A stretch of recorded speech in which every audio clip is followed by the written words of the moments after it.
Bonjour à tous, avec l'aide de Dieu, nous allons étudier le Rambam, le 4e chapitre des lois de Rotzeach Ushmirat Nefesh, les lois relatives au meurtrier et à la préservation de la vie. Perek Revi Halacha Aleph, Amit Kaven, Narogedze Rouven, qui avait l'intention de tuer Shimon, Veharagedze, par erreur il a tué Lévi. Patur Mimitat Bedin, il est exempté de la mort par le tribunal. En effet, dans les versets qui parlent de celui qui tue, il y a écrit que Veharavlo, il a guetté. On dit il a guetté, c'est-à-dire qu'il attendait spécialement de tuer cette personne à ce moment-là. Il va être mis à mort. On aurait pu penser, bon, on va pas mettre à mort, mais au moins, il va payer la valeur de la personne qu'il a tuée, il va la payer aux héritiers. Eh bien, on nous dit non, que pas tomber la tâche aussi, du remboursement. Dans la Gemara, c'est expliqué, parce que le verset dit, que celui qui tue un animal, il va le rembourser, celui qui tue un être humain, il va être mis à mort. On voit ici dans le verset qu'il y a une comparaison entre celui qui tue l'animal et celui qui tue l'être humain. Quelle est la comparaison? De la même manière, quand ce concerne celui qui tue l'animal, il n'y a pas de différence s'il a tué volontairement ou involontairement. De la même manière aussi, celui qui tue l'être humain, il n'y a pas de différence s'il a tué volontairement ou involontairement. Qu'est-ce que ça veut dire? De la même manière que quand il a tué volontairement, on le met à mort, mais il n'y a pas de remboursement. De la même manière aussi, quand il a tué involontairement, il n'y a pas de remboursement. Alors on a pu penser, au moins cette personne-là, si elle n'est pas tuée, elle va aller dans les villes de refuge. Eh bien, le Ram nous dit qu'au Minagal, il est aussi exempté d'aller dans les villes de refuge, les fichiers Arem, Miklat, Kol Tototo, parce que les villes de refuge ne peuvent pas abriter cette personne-là. Comme on expliquera plus tard dans le chapitre 6, que les villes de refuge peuvent abriter uniquement celui qui a tué par inadvertance. Mais cette personne-là, c'est pas vraiment un shogeg, inadvertance. Cette personne-là, elle avait l'intention de tuer. Seulement quoi? Il a tué quelqu'un d'autre. Donc cette personne-là, il est karov le meizid, il est proche d'avoir tué volontairement.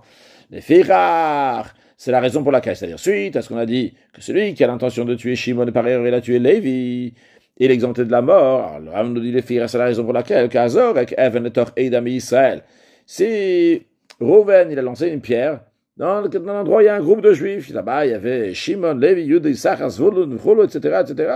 Vers même, il a tué un de ces juifs-là en lançant une pierre, mais il n'avait pas l'intention spécialement à ce juif-là. Bien, pas Tom Mitat Ben, il est exempté de la mort par le tribunal, vu qu'il n'a pas eu l'intention de tuer quelqu'un de spécifique. Halacha bet, dit kaven lehakot et travero al motnav, s'il a eu l'intention de frapper son ami sur la hanche, velo haya bakli kedelamit, l'instrument, la pierre, laquelle il a frappé son ami, il a frappé sur, il voulait frapper sur la hanche, il n'y avait pas de quoi tuer al motnav, si cette pierre-là, si cet instrument va aller sur la hanche. Mais concrètement, la pierre, elle est partie ailleurs. Cet instrument, il est parti sur le cœur à la place d'aller sur la hanche. Et quand ça va sur le cœur, il y avait de quoi assez fort, assez lourd pour tuer Al-Libo si ça va sur le cœur. 20 mètres, en effet, l'autre il est mort. Ou bien un deuxième cas. Al-Libo, il avait l'intention de frapper l'autre sur le cœur. Et en effet, cette pierre-là, elle avait de quoi faire mourir si elle va sur le cœur. Concrètement, la pierre, elle est partie sur sa hanche. Sur les hanches, il n'y avait pas de quoi cette pierre-là va tuer. 20 mètres, il est mort. Dans ces deux cas-là, le point commun, il est que il n'y a pas tout ce qui s'est passé comme il voulait. Dans le premier cas, il voulait juste donner un coup sur la hanche sans tuer la personne. Dans le deuxième cas, il voulait le tuer, mais sur le cœur. Et en effet, ça aurait pu faire une mort, mais concrètement, c'est parti ailleurs. Eh bien, dans ces deux cas-là, Patur Mitat Bedin, il est exempté de la mort par le tribunal. Parce que lorsqu'il a l'intention de frapper son ami sur la hanche, il n'y avait pas de quoi tuer. Donc, tu ne veux pas dire qu'il va être passif de mort. Même quand il a l'intention de frapper contre son cœur, et il y avait de quoi tuer, mais vu que finalement il a frappé sur la hanche, eh bien, là-bas, il n'y avait pas de quoi tuer, eh bien, il n'est pas mis à mort. Alors, on a pu penser qu'il va en exil dans les villes de refuge. Le Ram nous dit non, Veino Gole. Il ne va pas aller non plus en exil. Pourquoi? Parce que lui, il a tué intentionnellement. C'est-à-dire, uniquement celui qui a tué par inadvertance, lui, il va dans les villes de refuge. Mais cette personne-là, les villes de refuge, ne peuvent pas l'abriter vu qu'il n'a pas tué par inadvertance. S'il avait l'intention de frapper avec un ustensile sur la hanche de l'autre, et il y avait de quoi mettre à mort sur la hanche de l'autre. Concrètement, c'est parti sur le cœur de l'autre, va mettre, et il est mort. Dans ce cas-là, il va être mis à mort, parce que il a pris quelque chose qui pouvait faire mourir pour envoyer sur un membre du corps que ça pourrait faire mourir. Donc cette pierre-là, elle pouvait faire mourir si elle va sur la hanche. Concrètement, c'est parti ailleurs. Donc concrètement, il voulait le tuer, il l'a tué. Dans ce cas-là, il va être mis à mort. C'est basé dans tout ce qui est similaire à ça. Celui qui frappe son ami avec une pierre ou bien avec une tuile, avec un yatzbem, quelque chose similaire à cela, ils ont la capacité, ils sont assez lourds pour tuer. On va évaluer la personne qui a reçu le coup. Si le tribunal il a évalué qu'en effet il va pouvoir vivre, il va pas mourir à cause de ce coup-là, dans ces cas-là, celui qui a donné le coup, il va payer les 5 choses, c'est-à-dire l'endommagement, la souffrance, les frais médicaux, le chômage et l'humiliation. Veniftar, et il est quitte, c'est-à-dire qu'il n'a pas la mort du tribunal. Même si après cela, cette personne-là qui a reçu le coup est tombée malade et sa situation s'est aggravée jusqu'à qu'il est mort à cause de ce coup. Malgré ça, il est exempté. En effet, c'est expliqué que dans la Torah, quand on parle de gens qui se sont battus et qu'un il a donné une pierre sur l'autre, il a lancé une pierre ou bien une tuile, etc. L'autre il est pas mort. Il y a écrit il va donner donc les frais médicaux, le chômage. Et donc les sages ils apprennent de là que quand le tribunal il a évalué qu'il n'allait pas mourir, donc ils ont dit il doit payer les 5 choses qu'il doit payer. Il doit payer les 5 choses qu'il doit payer, il est exempté de la mort. Donc du moment où ils ont évalué qu'il va pas mourir, même si après concrètement il est mort, eh bien il sera exempté de la mort. Maintenant, Vrimamadou le mythe. Si le tribunal a évalué cette personne qui a reçu le coup, ils ont dit que, en effet, d'après ce que le médecin dit, cette personne-là va mourir. Alors pour l'instant, il n'est pas encore mort. Tout de suite, on emprisonne celui qui a donné le coup en prison, pour pas qu'il va se sauver. On attend de voir la situation de la personne qui a reçu le coup. Qu'est-ce qui va se passer? S'il est mort, celui qui a donné le coup, il va être mis à mort. Si la situation s'est allégée, et il s'est guéri complètement, il marchait dans la rue, al-ragla sur ses pieds, qui charabrim quand les autres personnes qui sont en bonne santé. Dans ces cas-là, celui qui a donné le coup, il va sortir de prison, il va payer les 5 choses. Il sera exempté de la mort du tribunal. Dans la Torah, il y a écrit que si la personne qui a reçu le coup, s'il va se lever, aller dans l'extérieur, dans le texte du Ram, on a 2 mots, al-mishanto, qui veut dire sur son appui. Alors, le Ram, il dit qu'on dit sur son appui, en général, une michanet, on dit c'est une canne. Alors, le Ram dit non, ici, c'est pas ça l'explication. Et ici, on n'est pas en train de parler qu'il va marcher, il a de quoi s'appuyer, c'est bon, il arrive à marcher en s'appuyant sur quelque chose, voilà, acher, bien qu'il a la possibilité de s'appuyer sur quelqu'un d'autre. Shafir, même quelqu'un qui risque de mourir, yachol alech la michanet, lui aussi, pas, il risque de mourir. Quelqu'un qui est en train de mourir, fin de vie, il peut aussi s'appuyer et marcher en ayant une canne. Qu'est-ce que la Torah veut dire en disant Mishanto? L'onem, Mishanto, et la Sheimehalech al Mishanet Kocho, qui va s'appuyer sur sa force à lui-même, donc sa force personnelle, sans avoir besoin de quelqu'un d'autre. Vous voulez Tsair Koach Achalei Shanalav, il n'aura pas besoin d'une autre force pour s'appuyer. Alachahe. Amadou, le Mita, si le tribunal, il a vu que le coup que Reuven il a donné à Shimon, ça fait que Shimon va finalement mourir, mais la situation s'est améliorée, et on avait l'impression que ça y a plus de danger pour Shimon. Après ça, Hirbid va mettre, la situation s'est aggravée, sa maladie s'est renforcée, et il est mort. Dans ce cas-là, celui qui a donné le coup, Reuven, il est tué au tribunal. On ne va pas dire, bon, on va maintenant faire une nouvelle estimation pour voir la situation au moment où la situation s'est allégée. Au moment où la situation s'est allégée, on avait l'impression qu'il allait rester en vie. Si à ce moment-là, on fait une nouvelle évaluation, on va dire, c'est bon, il va rester en vie. On dit, non, on va pas faire une deuxième évaluation, parce que chez Raglaim, la davar, littéralement, et des pieds à la chose. C'est-à-dire que c'est fondé de penser que la mort, elle est venue du coup que Reuven, il a donné à Shimon. Halachavav, hiku asara bnei adam beser makot.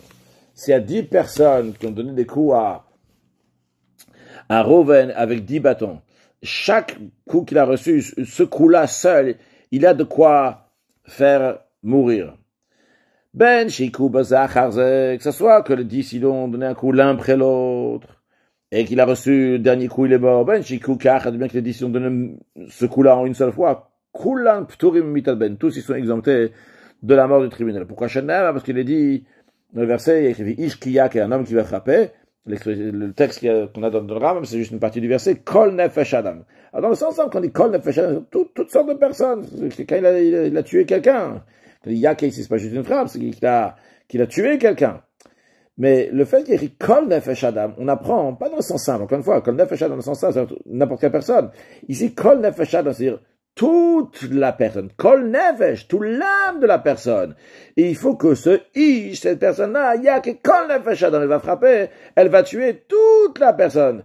Une seule personne va tuer Hachi, Echad Shar Kol Nefesh, il faut qu'il y en a un qui a tué toute l'âme. Mais ici, chaque deux personnes qui ont donné des coups, ils n'ont pas tué seulement Miktsat Nefesh, une partie de l'âme, c'est pas Kol Nefesh. Et même quand ils ont frappé l'un après l'autre, vu que finalement, il allait mourir parce qu'il a reçu un coup du premier, il se trouve que chacun, il a tué une partie de l'âme. Donc ils vont pas être mis à mort par le tribunal. Vehu Adin. Il en de même aussi dans un cas, le Bishitrafu, Shnaim, il y a Reuven et Shimon qui ont poussé Lévi dans l'eau, Oshekvashu, Shnaim, le Tachamaim, ou bien que Reuven et Shimon ont forcé Lévi à rester dans l'eau. Donc Lévi était déjà dans l'eau, et lui l'ont bloqué, ils l'ont retenu dans l'eau. Ou bien encore un cas, au Shayurabim Yoshim, il y avait plusieurs personnes qui étaient ensemble. Il y a une flèche qui est sortie d'une, par exemple, 10 personnes, et ça a tué quelqu'un d'autre. Et on ne sait pas qui est-ce qui a lancé la flèche. Eh bien, ils sont tous exemptés, parce que lorsqu'ils sont à deux, qui l'ont noyé, bien, il n'y a pas un qui a tué Kol Nefesh. Il y a que Kol Nefesh, c'est pas Kol Nefesh, c'était à deux. Et lorsqu'il y a une flèche qui sort de plusieurs personnes, on ne sait pas qui est-ce qui a tué, ils sont tous exemptés parce qu'il y a un doute, c'est qui a tué, on ne sait pas c'est qui. Halach Hazayin. Si 10 personnes, ils ont lancé une pierre sur Rouven l'un après l'autre, le premier il a lancé une pierre sur Rouven, le deuxième, etc. Mais attention, ici, chacune d'eux n'a pas la possibilité de tuer Rouven. Même après qu'il a reçu les pierres de 9 premières personnes, il n'y avait pas de quoi tuer Rouven. Après ça, il y a un 10e qui a lancé une pierre sur Rouven. Cette pierre-là, elle a de quoi faire mourir. D'après sa situation actuelle maintenant, il peut mourir avec cette pierre-là. Et va mettre, en effet, il est mort.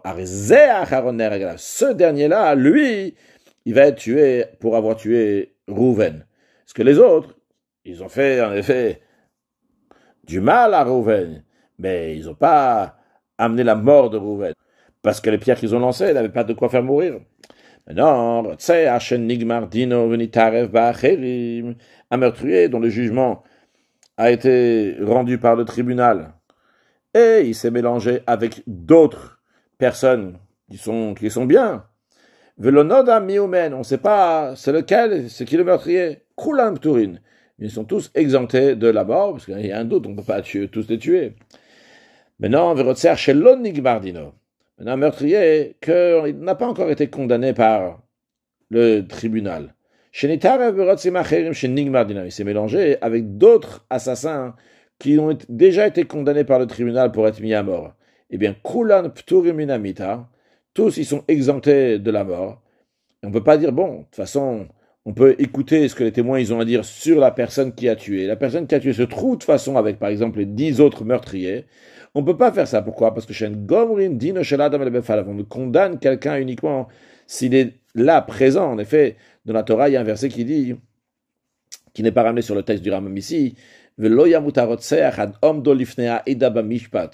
le rotseach, le meurtrier, va être mis à mort uniquement s'il va se tenir devant le tribunal pour être jugé. Donc le tribunal doit le connaître, doit savoir avec qui ils ont affaire. Il est Omed Lifnei Aeda, qui se tient devant l'assemblée, devant le tribunal. Et là, ils ne peuvent pas le mettre devant le tribunal. Par contre, qu'est-ce qu'on va faire à tous ces gens-là? On fait Osin et Kulan. On va tous les emprisonner jusqu'à qu'on va savoir c'est qui n'a pas encore été condamné. Et on va le condamner à mort et ils sont tous mis à mort après. Allah Chachet. Celui qui tue des âmes ou qui tue une âme, d'après d'autres versions, qui a nefesh. Il y a eu 2 témoins, mais les témoins ne l'ont pas vu ensemble au même moment. C'est-à-dire, il y a un qui l'a vu, et après, il y a l'autre qui l'a vu. C'est-à-dire, imaginons par exemple, ils avaient juste un hublot, comme par exemple dans l'avion, c'est une toute petite fenêtre. Donc, il y a comme ça Lévi qui a mis la tête pour regarder ce que Rouven est en train de faire. Et après, il y a Shimon qui a mis sa tête pour voir qu'est-ce que Rouven est en train de faire. Et ils ont vu chacun que Rouven, en effet, il est en train de tuer. Bloata, ou bien qu'il a tué. En effet, il y avait deux témoins qui ont vu ce qu'il a fait, mais il n'y a pas eu d'avertissement. Et on ne peut pas tuer quelqu'un si on n'a pas fait d'avertissement avant. Ou bien ou bien que les témoins ils sont contredits, en tout cas on a vu quelque chose qui clochait de leur interrogatoire sur les questions secondaires, mais pas sur les questions fondamentales. Parce qu'il y a deux sortes de questions que le tribunal il demande. Il y a qu'est-ce qui s'est passé concrètement, ce qui s'est passé concrètement, donc ça c'est la chose fondamentale. Après il peut y avoir des petits détails, quelle couleur il y avait là-bas, qu'est-ce qu'il y avait sur l'arbre, des choses comme ça, donc sur l'arbre qu'en dessous il a tué, des choses comme ça, donc ça c'est déjà des détails. Alors, la chose ici, c'est qu'on sait très bien que cette personne, elle a tué. Et c'est vrai que si on avait eu ces témoins-là pour des lois d'argent, on leur a fait confiance à 100%, juste que c'est pas bon pour les lois de la peine capitale. Eh bien, quand les lois Ratzranim, tous ces meurtriers-là, vu qu'on ne peut pas les tuer concrètement, qu'est-ce qu'on fait? Konsin otam l'ekipa. On les fait rentrer dans une cellule étroite, un endroit qui fait juste la taille de la personne, et on leur donne du pain et de l'eau, mais vraiment une très maigre ration, très très peu, jusqu'à que leur estomac va se rétrécir. Après, on leur donne à manger donc de l'orge, qui fait que le ventre va gonfler, jusqu'à que leur estomac va éclater de la maladie et ils vont mourir. Attention, on leur a dit, ça on ne fait pas pour les autres personnes qui sont passibles de la peine capitale, mais uniquement pour les meurtriers, on fait ce qu'on vient de dire ici dans la lachachet. Si quelqu'un, il est passible de mort, mais mitin auto, on le tue, évidemment. S'il n'est pas passible de mort, potimoton l'exemple. C'est vrai, c'est vrai qu'il y a des fautes qui sont encore plus graves même que l'assassinat, que verser du sang, par exemple, l'idolâtrie. Mais malgré ça, ces avérotes-là qui sont très très graves, elles consistent pas à une destruction de la société comme le meurtre. Afilo avodazara, même l'idolâtrie. Inutile de dire les relations interdites. Chilul Shabbat, la profanation de Shabbat. Des choses qui sont très graves, mais ils ne sont pas aussi graves pour la société, mais ils ne sont pas comme verser du sang. Ces avérotes-là, c'est entre la personne et Akadosh Baruch Hu. Le fait d'idolâtrie, c'est une affaire avec lui et le bon Dieu. Aval shfichut damim, verser du sang, tuer, mais averot shebeilu lemen chavero. C'est des transgressions qui sont entre un homme et son ami, qui sont très strictes. V'chol mi shesh biyado avonzeh, tout celui qui a cette faute-là, reo racha gamour. C'est un rachat total. Mais grand mécréant. Ve'en ka mitzvot shasa kol yom shkulim kedeg avonzeh. Et tous les mitzvot qu'il a fait toute sa vie, ils vont pas pouvoir contrebalancer cette faute-là qui est extrêmement grave. Le yatzilo tominadi ne vont pas le sauver du jugement. Shenema, comme il est dit, Adam ashuk bedam nefesh, qu'un homme qui est accablé sous le poids du sang de l'âme donc qui a tué, dans la suite à écrit à Boriano jusqu'à aller dans la fosse, jusqu'à sa mort, alit mechubo, on va pas le soutenir, on va pas pouvoir lui pardonner cette faute-là du ciel, on va pas l'aider à faire tchouva, chas shalom va aller au Geinom. Tseol mamé Achav, le Ram dit va et regarde Achav. Achav c'était un roi du peuple juif qui était Oved Avodazara, qui était idolâtre. Shalem Arbo il dit Rakloaya ke Achav. Il y a écrit qu'il y avait personne qui était comme Achav, dans le sud du verset, il y a écrit Hachait Maker la Sotara ben Hashem, il s'est vendu entre guillemets pour faire le mal contre Hashem. Finalement il s'est mis à fond pour faire le mal. Et pourtant, lorsque ses fautes et ses mérites ont été disposés devant le Dieu des esprits, qu'est-ce qui a fait qu'il y a une faute qui a fait qu'il doit être tué, il va devoir mourir? Eh bien, qu'est-ce qu'il a fait pour contrebalancer ce qu'il a fait? C'était le sang de Navot. Alors, pour le contexte, dans le livre de Mlachim, il y a écrit là-bas que le roi Achav, il voulait avoir le vignoble de Navot qui était très beau. Lorsque Navot n'a pas voulu lui donner, le vendre, eh bien la femme de Achav, Izev, elle a fait que Navot, il va mourir, on va le tuer parce qu'il s'est rebellé contre le roi, et quelqu'un qui s'est rebellé contre le roi, une fois qu'on le tue, après c'est bien, ils vont chez Achav, qui a été le roi. Maintenant, ce Achav, c'était déjà un très grand rachat. Mais il avait une bonne chose qu'il faisait, c'est qu'il faisait profiter les Talmidei Chachamim de ses biens. Comme ça, la Gemara, elle dit. Donc, on pouvait équilibrer ce qu'il faisait, malgré qu'il avait un très mauvais comportement. Mais qu'est-ce qui a fait pencher la balance du mauvais côté et que dans le ciel on a dit que Achav va être tué? Eh bien, c'était le sang qu'il a fait couler, le sang de Navot, qui a été tué à cause de lui. Que l'esprit sorti, s'est tenu devant Hachem. Il a dit, moi, je vais aller tromper Achav, le pousser à aller à la guerre, pensant qu'il va gagner, et en vérité, il va mourir. Et c'est quoi ce Ruach qui est sorti? C'est quoi cet esprit qui est sorti? The Ruach Navot. C'est l'esprit de Navot qui a voulu faire que Achav allait en guerre. Et Hachem lui a répondu, Tefa Tevegam Tuchal, va le tromper, tu vas réussir.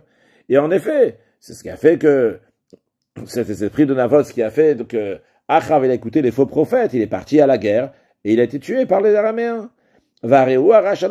Pourtant, Achav, ce rachat, il n'a pas tué lui-même personnellement Navot, de manière détournée par son épouse Isabelle, par les gens de la ville, les anciens de la ville, des faux témoins qui ont témoigné que Navot, il avait dit du mal contre Hachem et contre le roi. La plupart des raisons, ceux qui tuent un juif, lui-même directement, que sa faute est très très grave. Halachayud, haminin. Les minin, c'est une catégorie du peuple juif qui se comporte mal. Le Ram décrit une petite description de ces minimes. Vem ovde avodazar ami Israël, donc c'est des idolâtres du peuple juif, même s'ils sont idolâtres juste pour le plaisir, ou pour gagner de l'argent, quelque chose comme ça, ou assez averot leachis, ou bien une autre catégorie donc qui fait des avérotes, des transgressions pour mettre en colère. Il peut manger de la viande cachère, d'accord, il ne mange pas la viande cachère. Même s'il a mangé quelque chose, une veille, un animal qui n'a pas été égorgé comme il faut, ou bien qu'il a mis du chatnez, un vêtement qui a du lin et de la laine mélangés juste pour mettre en colère, pour se rebeller contre Hachem. Mine, il est considéré dans cette catégorie de mine. Donc ces minimes-là. Le Ram nous dit aussi les épicorcines. Les épicorcines, donc, c'est le langage araméen qui veut dire des gens donc, ils prennent à la légère la Torah, ou les sages de la Torah. Donc c'est ceux qui nient la Torah, la prophétie, et ils sont du peuple Israël, pourtant ils sont du peuple juif. Eh bien, eux, mitzvah le hagan, c'est minin, c'est apirkos, c'est mitzvah de les tuer, parce qu'ils détournent le peuple de suivre Hachem. Il y a la possibilité de les tuer publiquement avec l'épée, quand le peuple juif a la possibilité, on les tue de manière dévoilée. Mais sinon, s'il n'y a pas la possibilité, comme par exemple, c'est les goïms qui gèrent, c'est pas le peuple juif qui est aussi fort, Lilot, il va venir vers eux avec des prétextes. Jusqu'à qu'il va causer leur mort. Comment ça? S'il avait vu un mine ou un picoros, mine c'est le singulier de minim, picoros c'est le singulier de la picorcine, donc chez Nafalber qui tombait dans une fosse, vers Sulamaber, il y avait une échelle là-bas, donc ce mine, un picoros, il peut ressortir. Qu'est-ce qu'il fait? Il prend le devant et il enlève l'échelle, comme ça il va rester là-bas. J'ai besoin de l'échelle pour descendre mon fils du toit. T'inquiète pas, je vais te ramener l'échelle, mais concrètement, il va falloir lui ramener l'échelle jusqu'à qu'il va mourir, ce qui est similaire à cela. Mais les non-juifs, qu'il n'y a pas de guerre entre nous et eux. Et les bergers juifs du menu bétail, qui en général, donc ils font pas très attention au vol, ils envoient pète les animaux dans les champs d'autrui, donc ils se comprennent pas très bien. Les caillottes, c'est une chose similaire à ça. On va pas leur causer la mort de manière indirecte. D'un autre côté, c'est interdit de les sauver si ils vont mourir, comme par exemple chez Raech al-Mem, chez Nafalayam, s'ils voient un goy idolâtre ou bien un berger donc qui vole, qui est en train de tomber à la mer, et il ne va pas le ressortir. Chez Nav, parce qu'il y a écrit le Tam d'Adam Reach, à la Torah, elle dit, tu vas pas te tenir passif devant le sang de ton ami, mais Venzever, lui, c'est pas ton ami. Là, donc quelqu'un s'applique, on ne sauve pas de la mort quelqu'un qui fait d'Averot. On parle donc d'un juif qui préserve son mauvais comportement et il le répète constamment. Par exemple, donc c'est un berger là qui s'abandonne, ils vont constamment donc voler parce qu'ils envoient paître leurs animaux dans les endroits qui ne leur appartiennent pas, et ils préservent de leur iniquité. Mais un juif qui commet des transgressions sans pour autant préserver constamment dans son mauvais comportement. Et là, de temps en temps, il fait transgression pour son plaisir, pas pour mettre en colère, et donc il ne rentre pas dans la catégorie de mine, par exemple, il mange des animaux pas cachers, mais c'est pour le plaisir. Il ne veut pas, s'il avait la possibilité de manger caché, il aurait pris du caché. Celui-là, mitzvah la c'est mitzvah de le sauver, sur la modal. D'abord, on n'a pas le droit de se tenir passif devant son sang. Juste à noter que dans le Ram, lorsqu'il parle des Juifs qui ne connaissent rien du tout du judaïsme, il dit que au contraire, eux, il faut s'occuper d'eux, ils sont de Tinok, il faut les rapprocher à Torah Mitzvot. En ce qui concerne ce qu'on a dit qu'il y a certains qu'on laisse dans un puits, on les fait pour qu'on enlève à l'échelle, et c'est Moridin Velomalin, qu'on dit, c'est ramené aussi, c'est la dans le Shulchan Aruch. Eh bien, une fois, on a demandé au rabbi précédent, lorsqu'il est arrivé aux États-Unis, il était mécar, il avait rapproché des Juifs qui étaient très loin du judaïsme, et on a dit au rabbi précédent, ces gens-là, ils sont mamash la catégorie qu'on vient d'apprendre ici, que c'est ramené dans Shulchan Aruch, dans Choshen Mishpat, vers la fin du Shulchan Aruch, que ces gens-là, il faut les laisser mourir. Le rabbi précédent, il a répondu, il a dit qu'on va faire d'abord le début du Shulchan Aruch. À ce moment-là, on verra qu'on arrivera à la fin du Shulchan Aruch. Il a dit d'ailleurs que chez nous, il est de droite à gauche. Donc d'abord, il y a le Rachaim, Yuredeya, Ebenezer, après on avait Choshen Mishpat dans sa même à la fin. Le rabbi, il dit, c'est pas que le rabbi précédent, il dit, si tu veux pas une mitzvah, tu veux pas une autre mitzvah. Ce que le rabbi précédent, il est en train de dire ici, c'est quand tu vas faire tout Shulchan Aruch, tu vas avoir un corps, une chayu dans tous les deux mitzvot. Après, si tu arrives à ça, on va voir si tu vas avoir une chayut ou pas. Parce que si vraiment tu vas servir à Kadosh Baruch comme il faut, tu vois que ces juifs-là, en vérité, ils ont besoin de les rapprocher à Torah Mitzvot. Et parce qu'on va réussir. Si, quand le rabbi précédent, il a dit ça, il y a 80 ans, ou plus, il y avait des gens qui avaient des doutes que peut-être ils faisaient des rêves. Aujourd'hui, on voit ben bon, concrètement, que le rabbi précédent, le Rebbe, Nassi, Ador, c'est lui qui s'occupe de la génération. Il nous dit comment il faut s'occuper de la génération. Il faut s'occuper de tous les juifs, les voir le bien qui est dans eux, et au contraire les élever. On voit comment des juifs, tous les jours, ils rajoutent encore plus dans Torah Mitzvot, comment le Dor, il est cool, le Zaka, il est complètement méritant pour accueillir Mashiach now. Une excellente journée.